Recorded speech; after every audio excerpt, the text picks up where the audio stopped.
Welcome to Backbone Unlimited. My name is Matt Hartsky. If you're not familiar with who I am, I've been hunting and guiding Western big game for over 34 years, and I've been a professional strength conditioning and nutrition coach for more than 30 years. And I'm here to help you become a more successful and consistent hunter, bear hunter, and outdoorsman. In this episode, we're breaking down why you're not seeing bears when other hunters are, even when you're hunting the same unit, the same season, and sometimes the exact same terrain. This is one of the most frustrating experiences in spring bear hunting. You glass hard, you hike miles, you feel like you're doing everything right, then you hear about another hunter seeing multiple bears in the same general area, sometimes even on the same day, and the immediate assumption is usually the same. They must just be luckier. And that explanation feels easy, but it's almost never true. The reality is this: bears aren't hiding from you specifically, and they aren't randomly appearing for other people. When one hunter consistently sees bears and another doesn't, it's usually because they're operating on different assumptions about bear behavior, even if they don't realize it. This episode is about breaking that gap down clearly, not with vague advice like glass more or cover more ground, but by identifying the exact decision points where a lot of bear hunters drift out of alignment with how bears actually live and move in the springtime. By the end of this episode, you're going to understand why bears feel invisible to some hunters, why other hunters seem to find them easily, and how to correct the small but critical mistakes that keep bears just out of sight. Let's get into it. The most common reason hunters don't see bears is simple: they're hunting places that could hold bears instead of places bears are actually using right now.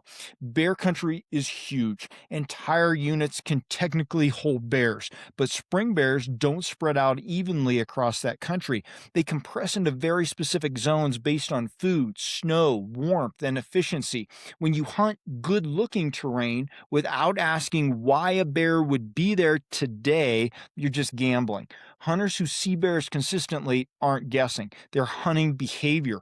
Spring bears are coming out of hibernation calorie depleted. That puts them on a narrow decision making path. They aren't roaming for curiosity, they aren't exploring, they're solving problems. Where can I eat, stay warm, and move without burning too much energy? When you glass a north facing timbered slope because it looks wild and secluded, you're glassing human logic, not bear logic. When you climb to high basins too early because that's where animals should be, you're applying fall logic to a spring animal.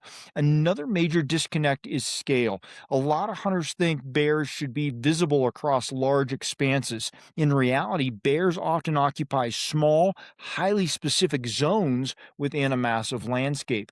A slope can be empty for hours, then suddenly produce a bear for 10 minutes and then look empty again. Hunters who miss bears often weren't wrong about the area, they were wrong about timing, angle, or their patience didn't give them long enough. The hunters who consistently see bears aren't necessarily better glassers, they're better at narrowing their focus. They've eliminated dead ground, shaded slopes, snow heavy terrain, and inefficient travel zones. What's left is a much smaller piece of country, but one that actually produces animals. If you're hunting bear country instead of bear behavior, you can do everything right and still see nothing. Another major reason you're not seeing bears when others are is timing. Not season timing, but daily timing. A lot of bear hunters approach spring bear season like elk season. They glass hard at first light, maybe again at last light, and spend the rest of the day hiking, relocating, or just killing time. And that approach works for some species, but it often fails for spring bears. Spring bears are strongly influenced by temperature and solar exposure. Cold mornings often keep bears bedded longer, especially after chilly nights. As the day warms, bears begin to move, feed, and reposition. This means that some of the best bear visibility often occurs late morning through mid afternoon when a lot of bear hunters are already on the move or back at camp. Hunters who consistently see bears are often doing something that feels counterintuitive. They're sitting longer, they're glassing during warmer periods, they're staying behind optics while others are hiking. Another timing mistake is impatience within a glassing session. Bears don't don't move like deer. They don't constantly step out and feed. A bear may bed just inside the timber, stand for a bit, stretch, feed for a little bit, and then disappear again. That entire sequence might only last 5 minutes. If you glass an area once and move on, you might miss that window entirely. Successful bear hunters reglass the same slopes repeatedly. They treat glassing as observation, not just quick scanning. They let time work for them instead of fighting it. If you're always moving, always relocating, and always checking new spots, you're fighting it. You may be walking away right before bears show themselves. One of the most overlooked reasons bear hunters don't see bears is poor glassing angle. Two hunters can glass the same slope and have completely different results simply based on where they're sitting. Bears are low profile animals. They blend into terrain surprisingly well. Small changes in angle can turn a visible bear into invisible ground. Looking straight down a slope often creates shadow and dead ground. Looking straight across into timber hides movement. The most effective glassing angles usually come from side hill positions where you can see across feeding zones and travel lanes at eye level. Hunters who consistently see bears tend to position themselves to eliminate blind spots. They aren't always higher, they're smarter about where they sit. Another angle related issue is light direction. Glassing into shadows or backlit slopes makes bears incredibly hard to pick out. Hunters who time their glassing so that slopes are front lit or side lit see dramatically more animals. Distance also plays a role. Too far away and terrain flattens out, hiding detail. Too close and you lose context. Successful bear hunters glass at distances that allow them to break terrain into sections and then inspect those edges carefully. If you're serious about becoming a consistent Western black bear hunter, I've built something for you. The Bear Hunting ebook series is a complete progressive education system, 7 volumes that take you from mindset to execution. We start with foundations of reality, breaking down the myths and mental mistakes that ruin seasons before they begin. Then we move into bear behavior and movement, so you understand how bears actually live, travel, feed, and use wind. From there, we dive into spring bear hunting and fall bear hunting, green up, food shifts, pressure, and why bears seem to disappear overnight. Volume 5 teaches you how to read terrain, aspect, ridges, benches, and edge habitat like a professional. Volume 6 sharpens your glassing and scouting so you stop missing bears in plain sight. And Volume 7, that's execution, spot and stalk strategy, wind control, closing distance, and finishing the encounter. Buy each volume individually or bundle them all to save 60% off at backboneunlimited.com. Many bear hunters don't realize how many bears they've already glassed past. What looked like a black stump or a dark rock was often a bear that never moved while they were watching. Bear hunters who see bears understand this and slow everything down.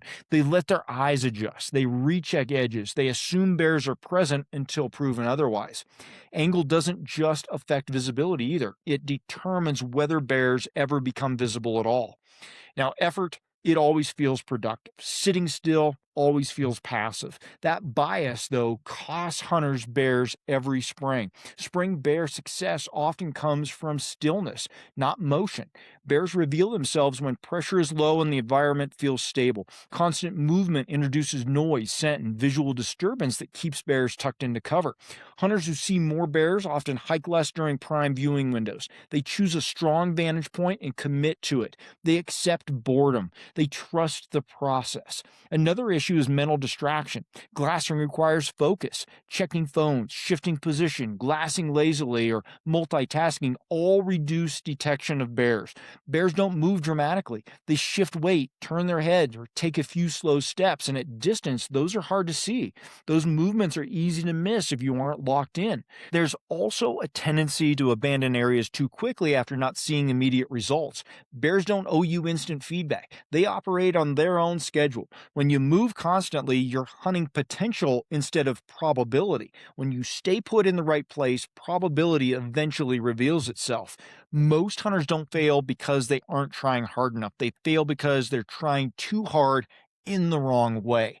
If you're not seeing bears when others are, it's rarely because bears aren't there. It's because something in your approach is out of sync with spring bear behavior. You may be hunting bear country instead of bear behavior. You may be glassing at the wrong times of day. You may be losing bears to poor angles or moving too much during prime windows. None of those mistakes feel obvious in the moment, but all of them quietly stack the odds against you. Spring bears reward patience, precision, and alignment. When you hunt where bears want to be, when they want to be there, and give them time to reveal themselves, bears stop feeling invisible. If you want to sharpen this kind of judgment even further, that's exactly why I built Team Backbone. It's more than just a membership, it's a way to sharpen your edge with exclusive tools, strategies, and a tribe of relentless hunters.